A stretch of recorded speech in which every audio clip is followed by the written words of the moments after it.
Welcome to our demo video of our game project Skedel Tower Defense. We have a small interactive menu where we go into the settings.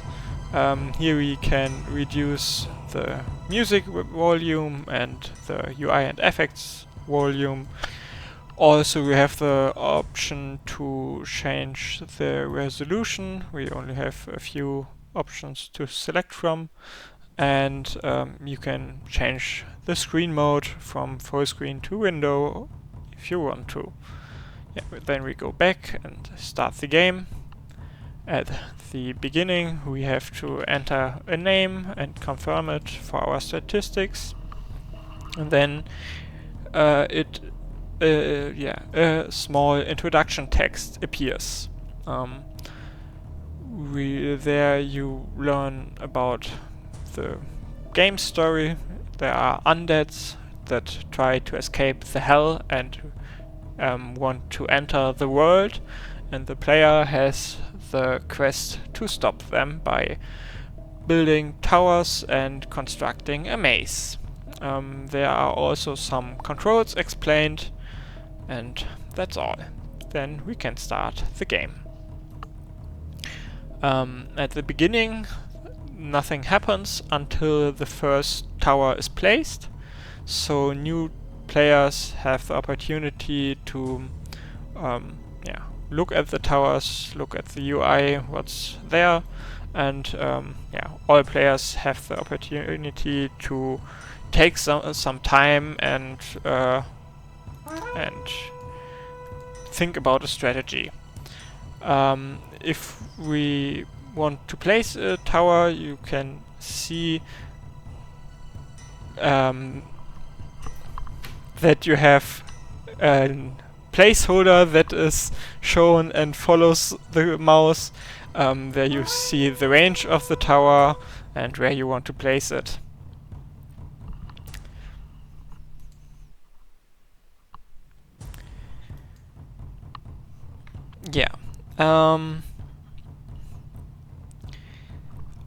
At the top of the screen we have some UI elements, like controlling the game speed. You can pause, play, fast forward, or fasten even more the time. And right next to it there's also the current playtime, so the player knows how much time they spent in the game. You may also have heard already that we have a sound effect for each new round, so it signals the player that something important happened. Each new round the sound is played. If you select a tower, you have at the right informations about it, and also can select different target modes. Like here, our early game towers try to select try to target the lowest health enemy. We have noticed that some enemies can reach the end of our maze, so we placed a tower at the end to catch up the ones that get so far. You also see that we have different enemies, the orange default enemy, and like here the turquoise flying enemy. This enemy is special because it's the only one that can move over our placed towers. Now we had some money and placed a gold tower to increase our economy. This tower can't attack, but generates gold over time, and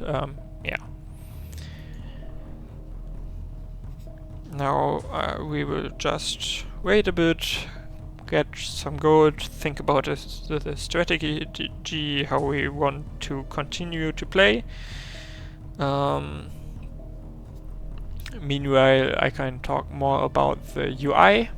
At the top left corner we have the current lives of the player and the current gold. like this, you can see there's a tooltip. Like most of, or almost all of our interactive UI elements have a separate tooltip. The towers explain a bit about it and show what hotkey you can use to place them. At the top there are tooltips for the speed also.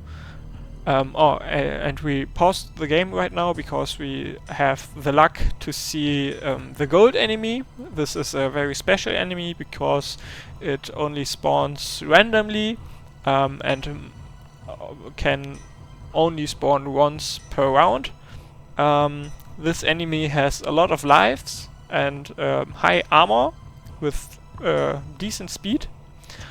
But if the player is able to kill this hard enemy, he gets a very high bounty, because every enemy gives bounty if it get killed.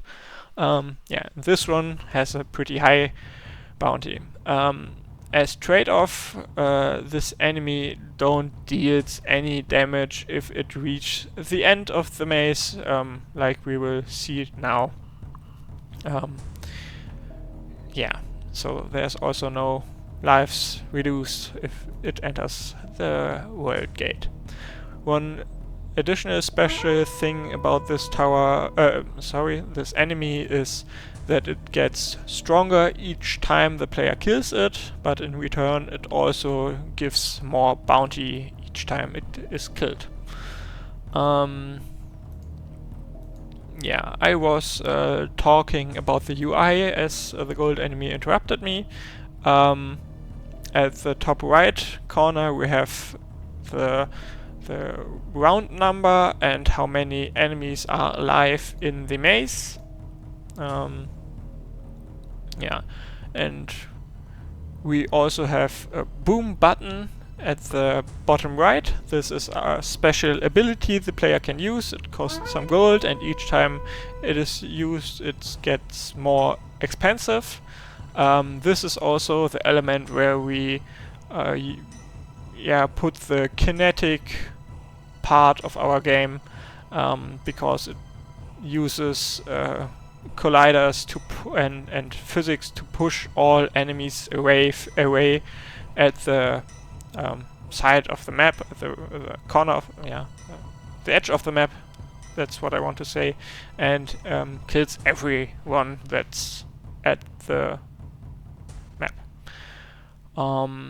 We will show it later to you. Right now there's no need to activate it.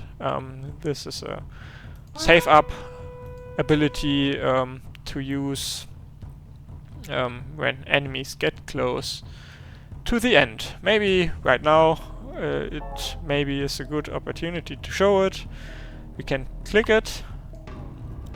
You see the waves that carry the enemies away with them, and the nice sound effect matching. Maybe I will also build the other towers to show you, the slow tower and the fire tower. This is the ice tower. This displays some particle effects, and every enemy in the range gets slowed and also get a constant damage, a very low constant damage, but this is the only tower that deals damage to multiple targets, and it's important because it slows down the enemies. Right now at level 1 it's hard to see because it only slows for 5%, but it's noticeable. At higher levels it gets stronger. We will also place the last tower, the fire tower now, and show you the different towers and our multi-selection function. If we select a single tower like the arrow tower, you can see the range of it, and at the right some informations like the current level, the name, the damage, the attack speed, the range, and DPS, the target mode, and you can upgrade and sell the tower. If you use Shift, you can click on multiple turrets, also on different turrets, and yeah, then you see that there are yeah, counted how many towers are selected, and you can upgrade or sell all selected towers at the same time. If you select multiple turrets of the same kind, you also see the stats of them and how many you have selected, and can change the target mode of all selected turrets at the same time. Our next tower is the cannon tower. This is a more expensive tower. It has higher damage but lower attack speed and a much higher range. This tower is good to kill targets with high armor. Then we have the fire tower. This is one of the expensive or most expensive damage tower. It deals a pretty low single target damage, but have a special effect and a special target mode, because it can apply a burning effect. So each time it attacks, it adds a certain amount of burn stacks to the enemy, and each second this burn stack is reduced by 1. Now you can see it hit the flying enemy over here.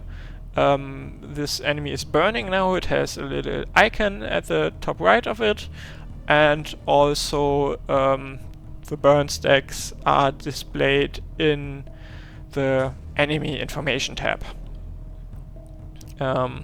This is important turret because this burn effect deals true damage, so it ignores the armor of the enemy, which is pretty useful in the later game. Our last combat tower is the ice tower. I also already talked a bit about it. It has pretty low damage, but attacks all enemies and slows them. This is important, so all other towers have more time to deal damage and kill enemies. So the last tower is the gold tower. This tower don't attack, but it produces gold. It produces 5 gold every few seconds, and by upgrading the tower you reduce the time how fast it can produce gold. Yeah, now I will talk about the hotkeys we implemented.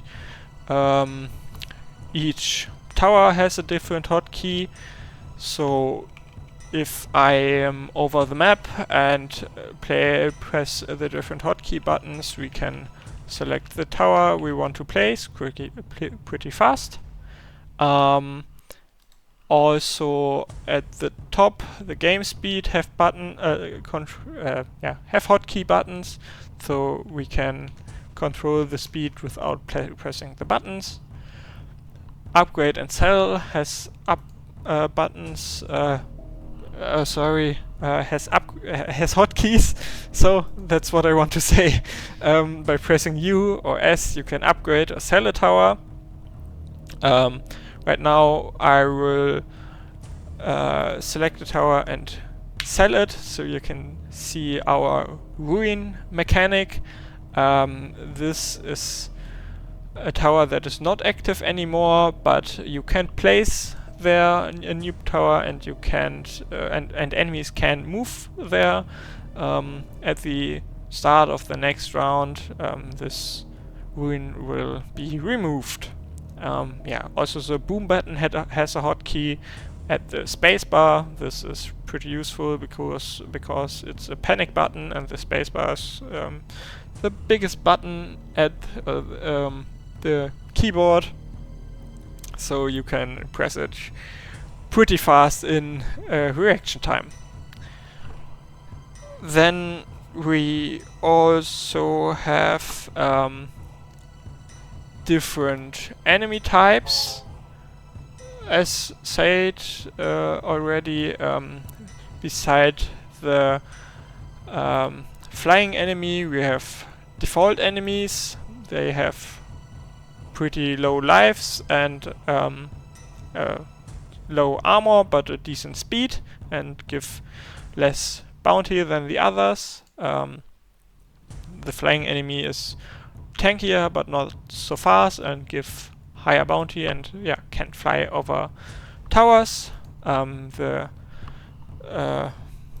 splitting enemy is very tanky but slow and give a decent bounty, but the special thing is that if it get killed, there spawn multiple default enemies. And yeah, I already talked about the gold enemy earlier.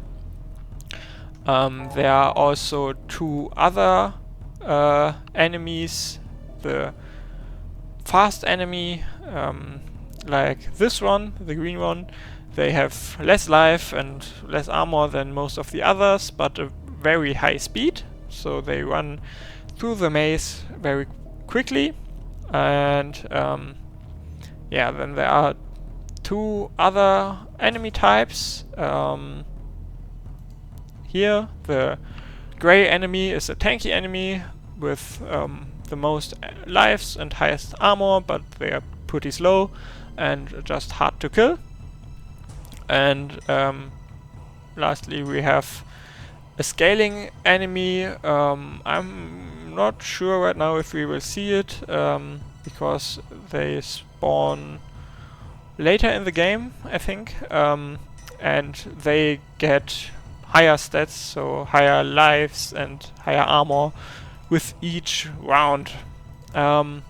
Also, all enemies are buffed every 5 rounds, so the game gets harder and harder, and yeah, get to an end.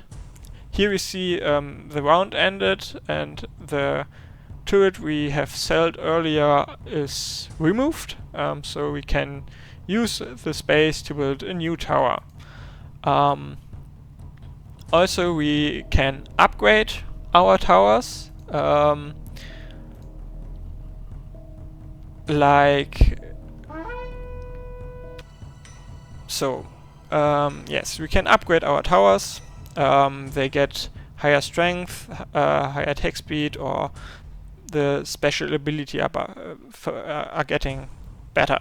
Also, each tower has a small symbol at the top right corner, and yeah, this symbol displays the current level of the tower. As you can see, we upgraded our slow tower right now, and it gets a higher range, where the particle effect spreads out and it slows more, so now you actually can better see if an enemy is slowed down. Also, every tower has a special projectile. The arrow tower shoots arrows, the cannon tower shoots cannonballs, the fire tower fires slow fires. Sorry for my bad English right now. I'm yeah, not so good at speaking English and got confused. Or also, if the fire tower hit an enemy, you can see the small burning emblem at the top right, and if you click at the enemy, you see the current burning stacks. And our gold tower also has a small animation each time it generates gold. Yeah, I think I have talked about pretty much everything in the game right now, and the core gameplay loop is to place new turrets, defending enemies, and surviving waves. The most fun of the game is in trying new strategies and reach higher round numbers. And yeah, that's it. I hope you like it, and yeah, you can restart the game for a new round if you want to.